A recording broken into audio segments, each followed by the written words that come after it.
Assalamualaikum warahmatullahi wabarakatuh. Apa kabar? Saya Aris Munarif dari Forum News Network. Hari Jumat tanggal 15 Maret 2024 kemarin, Bung Rocky Gerung bersama aktivis Haris Azhar dan Fathia Maulidiyanti itu diundang oleh Persaudaraan Masyarakat atau Persaudaraan Warga Samin. Mereka sedang memperingati 117 tahun perjuangan Samin Soro Santiko. Ini tokoh warga Samin itu yang kemudian menjadikan mereka disebut sebagai warga Samin. Ini peringatannya dilaksanakan di Randu Blantung, Blora, Jawa Tengah.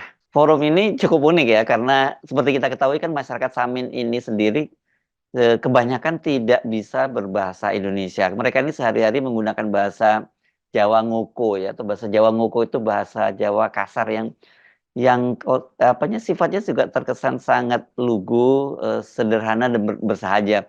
Tapi saya membaca sebuah penelitian katanya sekarang sudah mulai ada pergeseran penggunaan bahasa dari warga Samin ini. Ada sebagian dari mereka yang sudah menggunakan kromo inggil. Tapi tentu jangan dibayangkan kromo inggilnya juga seperti orang Jawa yang lebih halus seperti orang Jogja atau Solo gitu. Ini memang masyarakat Samin ini simbol-simbolnya ini adalah simbol pemberontakan, perlawanan tapi secara kultural gitu. Nah ini apa ya, Bung Rocky sendiri kan nggak bisa juga bahasa Jawa, jadi nanti ceramah dari Bung Rocky ini kemudian diterjemahkan dalam bahasa Jawa. Nah, kalau saya baca dari flyer yang dibuat oleh panitia, tema peringatan yang digelar oleh Paguyuban Kadang Sikep ini, atau warga Samin ini, ngambil tema lelaku jejeke adil. Ini kalau diterjemahkan dalam bahasa Indonesia apa tepatnya? Lelaku itu semacam perjalanan spiritual untuk menemukan kesejatian diri gitu ya. Sementara jejeke adil itu adalah tegaknya keadilan. Ini sebuah tema yang sangat dalam dan ini sangat dalam maknanya untuk didiskusikan. Tapi kalau kita mengamati sejarah perjuangan warga Samin itu memang sejak dulu, sejak zaman pemerintahan Belanda ini kan mereka itu melakukan perlawanan, ya memprotes karena mereka diperlakukan tidak adil. Dan tema itu sekarang saya kira masih sangat relevan sampai sekarang ini, apalagi kemudian mereka juga menghadapi berbagai persoalan termasuk juga proyek-proyek strategis nasional yang meminggirkan masyarakat adat dan tentu saja dalam hal ini juga warga masyarakat Samin. Selamat mengikuti. Seluruh Asdun Retno. Saya senang ada di sini dan mendengarkan satu uraian yang punya kekayaan batinnya. Saya bisa baca ilmu pengetahuan, teori bermalam-malam, tetapi mendengarkan uraian langsung dari keadaan nyata. Pak Sus tadi menerangkan dengan bagus dan bahkan mengutip beberapa ilmuwan Eropa, Arnold Toynbee, Louis XIV. Kita mau mengingat bahwa hari ini apa yang diucapkan dari petilasan ini, dari pendopo ini, sama dengan apa yang diucapkan 3.000 tahun yang lalu, 10.000 tahun yang lalu, 600.000 tahun yang lalu. Jejak-jejak pikiran, jejak-jejak batin itu dipelihara oleh alam semesta. Saya misalnya, saya bukan orang Jawa, saya orang Manado. Tetapi saya menghirup bau tanah yang sama dengan teman-teman di sini, di Samin. Bau tanahnya tidak berubah. Yang berubah adalah tanah yang berubah menjadi mall, berubah menjadi resort. Tanahnya berubah itu. Karena bau wangi dari kamar, bau wangi dari dapur segala macam. Tetapi yang disediakan oleh alam, yang kita terima adalah bau tanah yang sama. Sebagai makhluk alamiah, saya pasti akan menyatu kembali dengan tanah, jadi mineral. Demikian juga teman-teman di sini, demikian juga seluruh bumi. Nah, kita lagi bicara sebetulnya di abad ini, kita bicara tentang nasib dari planet, nasib dari bumi, bukan sekedar nasib dari republik, bukan sekedar nasib dari Jawa Tengah, tapi nasib dari bumi. Nah, kesadaran itu muncul karena pengalaman yang kita sebut pengalaman eksistensial. Itu ada tulisan tadi ya, coba saya baca nih teman yang pakai jaket profane existence. Coba kita lihat. Itu tuh di pundaknya ada tulisan profane existence. Artinya eksistensi yang jujur, yang murni, yang mulia tuh. Eksistensi yang diberikan oleh negara itu palsu. Tadi misalnya soal agama tuh. Agama itu ada kekhususan ini, kekhususan jadi kusuk. Dan dia jadi doa kalau betul-betul diucapkan dari batin, bukan melalui perantaraan negara. Semua hal yang disentuh oleh negara, dia menjadi racun bagi kehidupan. Sebetulnya kita tidak memerlukan negara, hanya demi kebutuhan administrasi kita perlu negara. Tapi lama-lama negara merasa dia mau ngatur administrasi hidup. Kan konyolnya begitu kan. Jadi saya mengerti bagaimana dari awal masyarakat Samin itu bukan sekedar memberontak, tapi menolak intervensi. Yang menganggap bahwa kebudayaan, kehidupan itu mesti diatur oleh sesuatu yang di luar kesepakatan. Tadi misalnya Mas Samin memperoleh kesepakatan dari masyarakat untuk dijadikan sebagai apa tadi, panembahan atau sesepuh segala macam. Itu kebutuhan unik manusia, menginginkan ada yang mengatur, tetapi datangnya dari rasa keadilan. Seseorang yang dianggap sebagai pemimpin, dia datang karena ada rasa keadilan yang membutuhkan dia. Bukan dia yang menciptakan rasa keadilan lewat BLT misalnya. Kan itu menipu sebetulnya kan. Kita tidak membutuhkan itu. Kita tidak membutuhkan makan siang gratis. Kita membutuhkan ada upacara-upacara yang bersifat batiniah yang memungkinkan kita mengabdikan tubuh dan jiwa kita pada alam semesta. Kan itu pikiran dari Mbak Samin sebetulnya yang kita bayangkan. Apakah itu cuma ada di Indonesia? Tidak, di banyak negara, di Afrika, di Australia, bahkan di Amerika, jejak-jejak pikiran asli itu kita pakai sebagai panduan kita untuk mengkritik keadaan, mengkritik modernitas, mengkritik politik segala macam. Satu waktu saya kasih contoh kecil, satu waktu saya ada di Australia, bertemu dengan semacam komunitas yang mengasuh masyarakat asli Australia, namanya Aborigin gitu.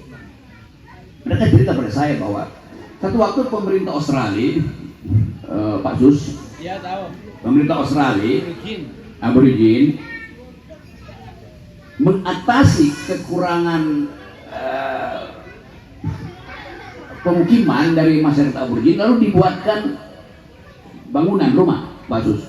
Ya, tahu. Okay. Setelah dikasih rumah, hari pertama orang Aborigin masih tinggal di dalam rumah, semacam rumah petak lah. Hari kedua datang negara, kontrolernya datang, semacam kepala dinas perumahan. Dia lihat orang Aborigin udah tidur di luar rumah, padahal dikasih rumah, dipaksa lagi masuk. Oke. Hari ketiga dia tidur di dalam rumah, tetapi mereka bongkar atapnya tuh. Lalu si kepala dinas bingung, dikasih rumah kenapa dibongkar atapnya? Karena bagi orang Aborigin, tidur lelap itu kalau langsung melihat langit, gak perlu ada atapnya. Jadi bayangkan misalnya keunikan kebudayaan, keyakinan bahwa hidup itu harus menyatu langsung dengan langit, tidak memerlukan atap yang disediakan oleh negara tuh. Nah itu juga yang kita lihat bahwa kehidupan kita di negeri ini, di Republik Indonesia ini, terlalu banyak yang mau diatur-atur oleh negara. Padahal negara itu mengatur kita dengan mengambil pajak kita. Jadi biarin aja kita tidak perlu dipajaki, kita hidup dengan kemampuan komunitas kita sendiri. Tapi itu dianggap melanggar hukum, karena hukum sudah dipastikan bahwa semua tanah harus didaftar, semua agama harus didaftar. Urusan apa negara dengan tanah yang dimiliki oleh alam itu? Kita tidak pernah memiliki tanah, kita dimiliki oleh tanah. Negara tidak punya tanah, negara dimiliki oleh tanah. Tiba-tiba ada tanah milik negara, dari mana ceritanya ada tanah milik negara tuh? Negara itu dimiliki oleh tanah. Kan itu intinya kan. Pak Jokowi kalau meninggal statusnya sama dengan cacing di desa ini, kembali menjadi mineral, terpurai oleh tanah itu. Saya dengan Pak Prabowo, dengan Ganjar segala macam sama-sama dihidupi oleh tanah. Kan yang punah itu adalah makhluk, yang tumbuh terus justru adalah tanah itu, berubah fungsinya tuh. Jadi misalnya nanti ditanya tuh, kalau misalnya Pak Jokowi sebagai presiden bersama dengan cacing dari Blora ini, di akhirat nanti siapa yang akan diterima? Si cacing atau Pak Jokowi sebagai presiden? Akan diuji di situ. Bukankah cacing itu menggeburkan tanah dan Pak Jokowi sebagai presiden itu merampas tanah-tanah rakyat? Kan itu kecerdasan yang datang dari pengalaman real kita, pengalaman nyata kita tuh. Jadi kendati masyarakat Samin diam, tetapi dia sebetulnya sedang bersuara. Saya sering terangkan, sunyi itu adalah bunyi yang sedang sembunyi. Memang tidak terdengar, tetapi akibatnya bisa luar biasa itu. Yang kita sebut, seringkali kita sebut tadi Pak Sus bilang, tiba-tiba ada revolusi Prancis. Karena orang udah muak melihat kelakuan Louis XIV yang menghambur-hamburkan APBN hanya untuk supaya istrinya itu bisa mandi susu tiap hari. Wanginya datang berlimpah-limpah. Karena orang Prancis dulu itu jarang mandi, karena itu bau, karena itu dibikin parfum supaya. Padahal padi itu wangi. Daun pembungkus tape itu wangi, tapenya sendiri udah wangi. Jadi kita mau hidupkan kembali yang kita sebut sebagai kearifan lokal, bahwa bahan-bahan dasar kebudayaan harusnya datang dari kehidupan masyarakat yang real. Apa pentingnya Menteri Kebudayaan atau apa namanya Dirjen Kebudayaan segala macam itu, kalau dia tidak paham bahwa manusia itu hidup dan dihidupi oleh alam, bukan dihidupi oleh APBN, bukan dihidupi oleh pajak, bukan dihidupi oleh hutang luar negeri. Jadi itu masalah kita, dan kita masih lihat bagaimana negara itu menganggap ibu kota itu harus mewah, harus ada beton tinggi, ada air apa namanya fountain, apa namanya air mancur yang dibuat berwarna-warni. Terus setiap hari kita dengar bunyi risik air itu membuat kita tuduh ngapain mesti dibikin yang dibuat-buat. Jadi kelihatannya ada pameran keangkuhan tuh, negara mau pamer ini yang namanya mewah, ini yang namanya bermutu tuh. Padahal kita tahu bahwa kehidupan kita itu ada dalam batin kita, bukan ada di TPS. Yang kita nggak tahu. Setelah kita kasih suara, lalu suara itu pergi kemana? Harusnya dia balik pada petilasan, balik pada pendopo, dibicarakan di sini. Tetapi hak kita untuk mempersoalkan, bahkan kalau kita mempersoalkan profana eksistensi kita, kenyataan hidup kita yang real itu, kita mesti ketok lagi DPR. Pak DPR, tolong, ini ada proposal. Kita mau bikin satu desa yang menghidupkan kembali semacam alam pikiran bahwa kita pernah berjuang memerdekakan negeri ini dari Dora, dari tulisan-tulisan Pramudia Anandatur misalnya. Kita belajar tentang kehidupan yang real. Tapi nanti orang Islamnya bilang, ya nggak usah, terima BLT aja tuh. Kan itu namanya penghinaan pada manusia tuh. Jadi saya kira pertemuan kita hari ini menunjukkan bahwa kita mau balikkan keakraban manusia itu. Kita mau balikkan kesadaran bahwa alam sudah menyediakan tanah terbagi sama pada semua manusia. Datang kapitalisme, datang negara, diatur lewat regulasi. Kan ini negara hukum. Negara hukum artinya semua orang dikasih status sebagai subjek hukum supaya mudah dihukum. Itu konyolnya. Bukankah begitu, Pak Sus? Jadi buat apa kita jadi subjek hukum kalau akhirnya negara kerjanya menghukum kita? Padahal negara itu datang dari kesepakatan masyarakat desa yang kemudian tumbuh menjadi negara. Evolusi itu yang kita lupa itu, bukan sekedar kita lupa, disengaja dilupakan. Jadi saya kira, terutama tadi soal keyakinan itu, apa hak negara untuk meminta keyakinan kita didaftarkan? Buat apa? Memangnya negara ingin jamin kalau saya daftarkan keyakinan saya, negara jamin saya masuk surga? Dia dulu yang masuk neraka, kenapa dia mau jamin saya masuk surga? Kan itu yang kita sebut sebagai kontradiksi itu. Jadi hal-hal semacam ini, kita balik lagi pada keindahan persahabatan antar manusia yang makin lama makin hilang tuh. Kita tidak lihat lagi ada penghargaan terhadap pikiran. Kalau Anda punya pikiran, Anda mesti diminta. Kalau Anda berpikir mengkritik pemerintah, Anda pakar atau bukan? Kan begitu kan? Kalau bukan pakar hukum, jangan bicara soal hukum. Kalau bukan pakar lingkungan, jangan bicara soal lingkungan. Bukan pakar politik, jangan bicara soal politik. Nah, Pak Sus ini bicara semua hal tuh. Politik, ekonomi, lingkungan, hukum.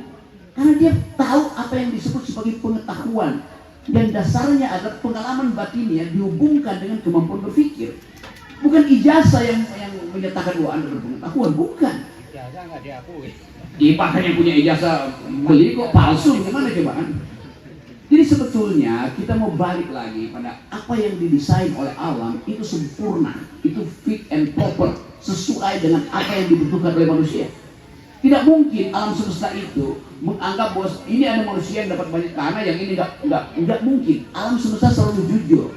Jadi kecelakaan kecil di sebuah pohon misalnya itu akan menyebabkan pohon yang lain juga tertular. Kalau saya misalnya bicara di mana ada sungai di sini, semua pohon adalah sungai. Karena dia membawa air dari tanah sampai ke daunnya. Di dalam pohon ada sungai kecil, namanya kapiler tuh. Jadi semua pohon itu adalah sungai. Menebang pohon artinya merusak sungai. Kan itu filosofinya kan.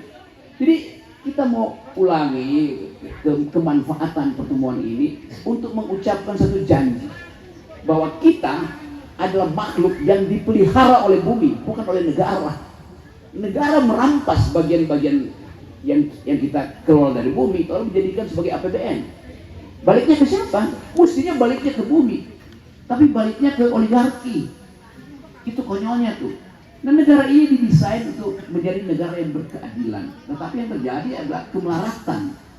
Jadi saya kira itu pengantar, nanti kita diskusi. Tapi saya senang di sini karena akhirnya kita bersahabat dan dipersatukan oleh tanah itu.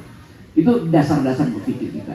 Sekali lagi terima kasih Bu, ada kecerdasan luar biasa di tempat ini yang memungkinkan kita menganggap bahwa Indonesia tidak akan punah. Yang punah itu presiden, yang punah itu negara, yang punah itu adalah pemerintah, yang bakal kacau itu kabinet. Tetapi masyarakat Samin yang beratus setahun itu memelihara keyakinan Bu, apa yang kita ucapkan dari batin itu akan didengar oleh alam semesta. Terima kasih.